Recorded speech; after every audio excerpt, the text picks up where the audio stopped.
एक बार क्या हुआ,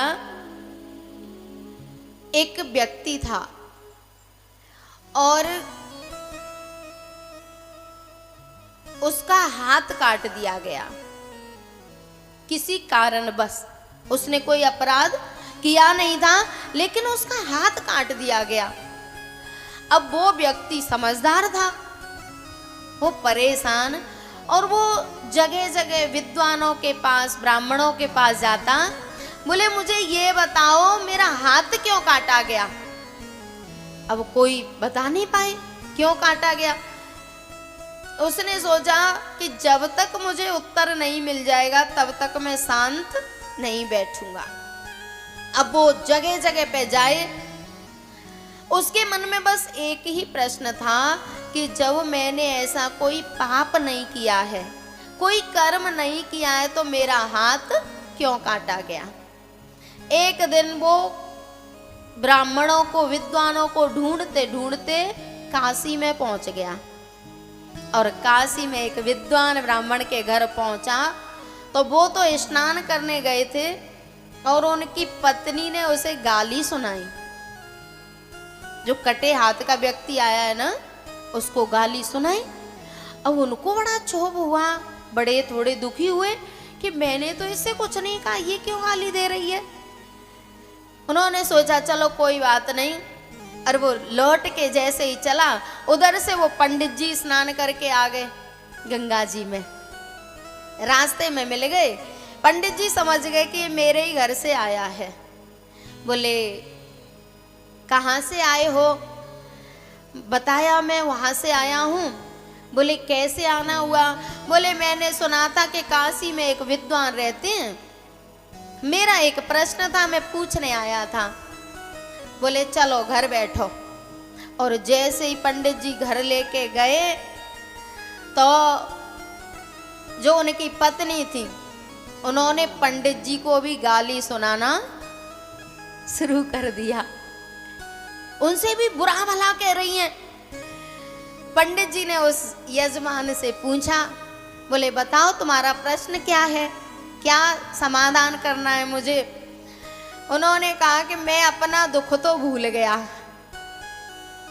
जो मेरा प्रश्न था उसे तो मैं भूल गया, पर मेरे मन में एक और उत्पन्न हो गया है। बोले क्या।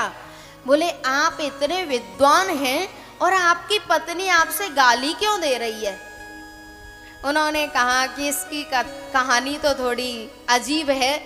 बोले नहीं, मुझे मेरा कोई प्रश्न नहीं पूछना, मेरा कोई शंका समाधान नहीं करवाना, बस मुझे ये बता दो कि ये आपसे गाली क्यों दे रही है।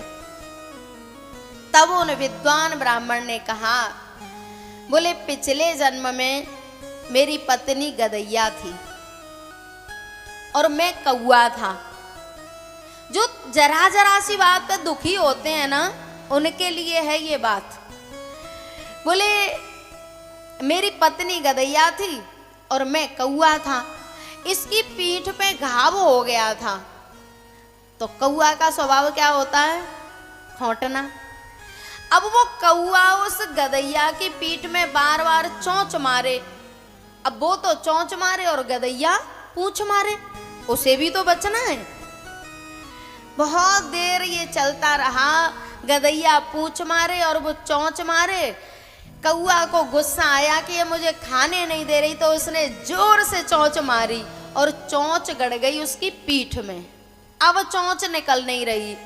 अब गदैया को असहनीय कष्ट हुआ तो वो भी गिर गई।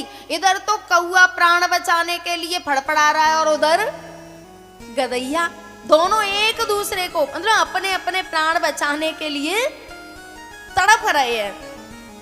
हुआ क्या कि कौआ की चोंच तो निकली नहीं और वो गदैया तड़प रही थी ना, तो वो कौआ उसकी पीठ के नीचे आ गया और दोनों मर गए। विद्वान ने कहा, बोले पिछले जन्म में हम दोनों ऐसे मरे थे, मैंने इसको परेशान किया था, तो अब इस जन्म में ये मुझे परेशान कर रही है, इसमें इसका कोई कसूर नहीं है।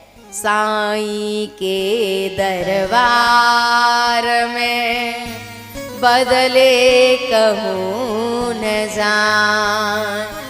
बोए पेड़ बबूर के आम कहाँ से खान।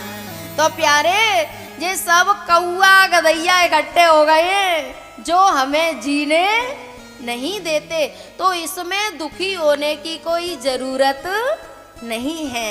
सुखस्य दुखस्य न कोपि दाता परो ददाति कुबुद्धिरेषा अहम करोमि तीव्रता विमान स्वकर्म सूत्रे ग्रथितो ही लोकः।